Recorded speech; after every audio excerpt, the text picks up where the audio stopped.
Since its announcement earlier this year, I've kept my eye on the DioField Chronicle. I'm a fan of strategy RPG games such as Fire Emblem, and I'm also a big fan of RTS games. I've spent a ton of time playing Age of Empires 2 growing up, and also StarCraft 2.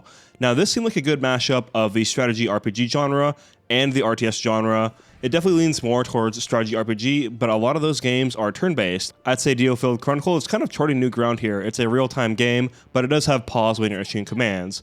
Now obviously there's games like Baldur's Gate from back in the day that do have that real-time with pause system, so maybe there's some influence drawn from there. Now despite being real-time, I'd say the mechanics of the game actually do feel closer to something like a turn-based game like Fire Emblem with the stats and skills that you have in the game.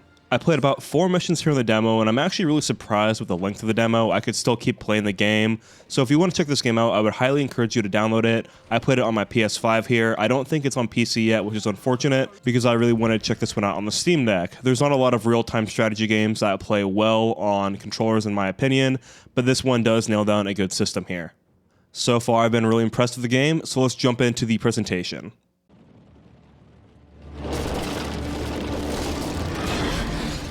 The DioField Chronicle is created using Unreal Engine 4, which Square has been using for a good amount of its games lately. Things like the Final Fantasy VII Remake and even the HD 2D games like Triangle Strategy. I find the graphics quite nice, but the character models kind of look like Bravely Default characters that are upgraded appearance-wise and have more going on.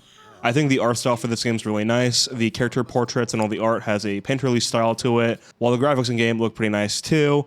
To me, it looks like there's a lot of post-processing used here in the gameplay, things like depth of field and other blurring effects to make the focus on certain subjects stand out. Well, sometimes I found this bothersome because characters on the edge of the frame seemed pretty blurry compared to characters on the center of the frame. I think it gives the game overall a more sophisticated look here. I think if we were to see this raw without all this post-processing, the game wouldn't look quite as impressive, and the artistic styling wouldn't come across as well. Now this game's shipping to the PS4 and Xbox One systems, but it's also coming to the Switch, so I really don't know how this game's going to perform on the Switch, because even here on the PS5, there were some performance issues for me. Initially, I had the game set to fidelity mode, but I switched over to performance mode pretty quick, because I could definitely tell that the frame rate was dropping in certain areas. The main time I noticed performance issues were during extreme close-ups when a lot of particle effects were happening, or in battle when a lot of effects were going off on the screen. But for this kind of game, I don't think it's too impactful. It's not like Dark Souls where you need the fastest response time possible, so I could tolerate it here. This is also still the pre-release demo for the game, so hopefully by the time that the final product comes out, the performance is cleaned up a bit more. Being limited to those other platforms, including the Switch, might have limited how this game looks overall as far as the character models and things go, but I still really like the appearance of the game here, and I think the style carries the game more than just the sheer graphical prowess of the game itself. In combat, you have control over the camera, so you can zoom it in and out and rotate it around. And I think the presentation of the combat field is pretty nice itself. There's not too much going on that overwhelms you. It's pretty clean, so it's easy to tell what's going on here and control your units effectively. When you do use special attacks though, some pretty awesome effects happen on screen. There's even summons, and when they attack, it looks like it affects a massive area of the map when they unleash their power. As far as cutscenes go, there's a couple different types here. There's this nice painterly style one that's like a presentation to you with a narrator, and other times the camera will zoom down onto the battlefield or different parts of the map, and you'll see your characters interacting more directly. I'm not totally sure if the models we see here in the cutscenes are the same ones we see on the battlefield for the players. They look pretty similar to me, but they look pretty decent overall on these close-ups. Now, as far as audio goes, I played through this demo in English, and I thought the English voice acting was pretty good overall, but there's also the option to use Japanese voices if you want to do that instead. Generally, it looked like Character Mouse did a pretty good job lining up with what was actually being said by the English voice actors, but I wouldn't be surprised if the Japanese audio lines up a lot more directly to the voices. In a lot of games, they do that, where they just have one animation set for the mouths that matches the Japanese audio, and then the English voice actors do what they can to match the lips in the game. As far as the music is concerned, it was nice, but there was nothing that really jumped out at me and made me want to go look for the track name so I could add it to a playlist later on. The fatherly type. I'm sure you will endeavor not to sully our unit's name. I will. Now the gameplay here is definitely what had me the most interested in DioField Chronicle in the first place. The game does a good job explaining its mechanics, and for a real-time game like this, it actually controls extremely well with the controller. I'm curious to see how it would control with a keyboard and mouse, but I'll get to that later when I pick this game up on the PC. So far in combat, the characters available to me have fit the pretty stereotypical roles for what you'd expect in a RPG game. I have a tank, I have a mounted tank, I have an assassin, an archer, and a mage that can heal and use damaging spells. I was able to pick the controls up extremely quickly, and I feel like I was being pretty effective on the battlefield right off the bat. I was just playing on the normal difficulty, but honestly, I didn't really have any problems with the combat encounters here at all. For the 4 battles I did in Chapter 1, I stomped my way through them pretty easily, and I hit the time challenge every time, basically. In combat, you can speed it up, or you can pause the game to issue commands to your units.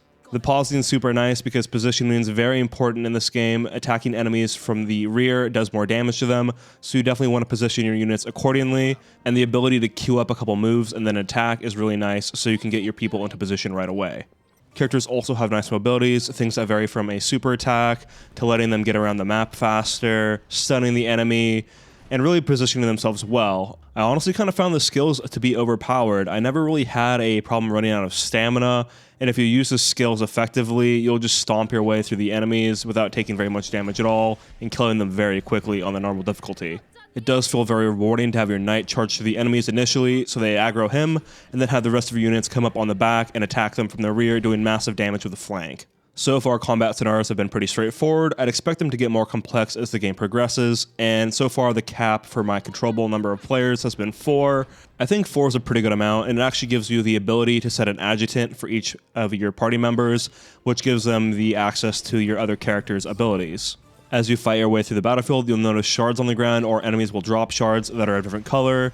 These colors correspond to different resources, such as your health or your mana pool. There's even one that builds up your meter, where you can call in summons that do super moves and really just devastate the battlefield. These are pretty cool. The first one we get here is Bahamut. It honestly just seems like Bahamut from Final Fantasy appears here, does like a flare blitz or something, and just nukes the battlefield, doing massive damage to the enemy.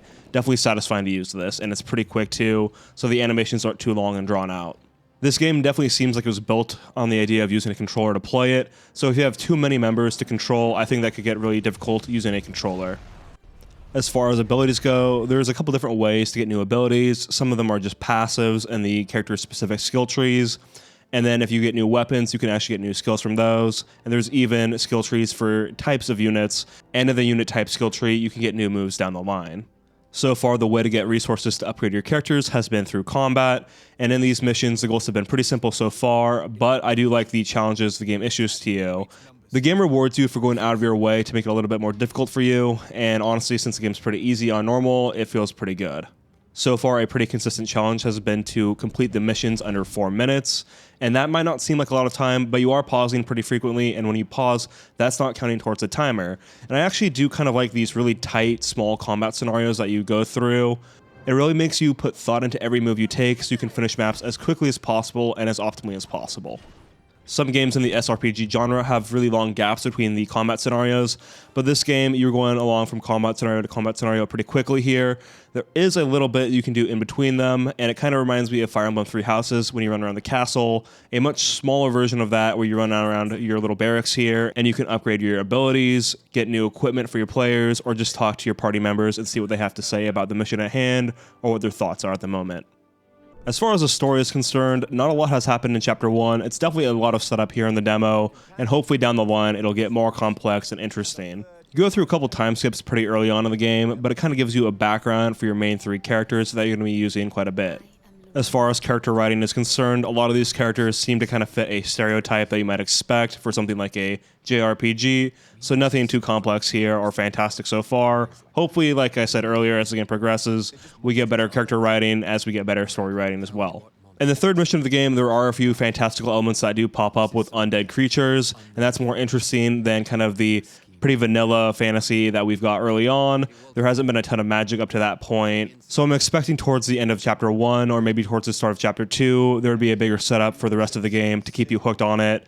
A lot of this just seems like each mission you're getting a new character and being introduced to them so far. There's no such sorcery in House Redditch to my knowledge. I acquired my powers during my time in the church. During your time in the church?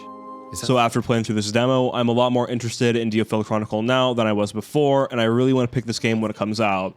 Definitely for me, the best draw for this game is the combat, these tight little combat scenarios that you can try to optimize while completing all the challenges to maximize your rewards, which you can use to upgrade your characters later on. I like the art style of the game, so the presentation's strong for me, but I could see it being an issue for some people. And on the Switch, I'm honestly not sure how this is going to hold up. Honestly, it's probably going to run at like 360p with some temporal upscaling, so hopefully the Switch version performs and looks just fine.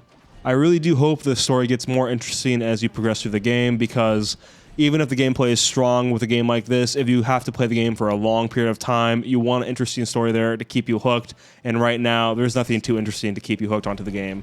So that's about it for DioField Chronicle, guys. If you like this overview of the game, consider giving me a thumbs up and subscribing to the channel. I'll be doing a lot more game impressions just like this coming up here, some game reviews down the line, some video essays, and also a ton of Steam Deck content. I'll be covering Spider-Man and Cult of the Lamb very shortly here, as they're dropping just a few days after this. Other than that, have a good one and have a good day, everybody.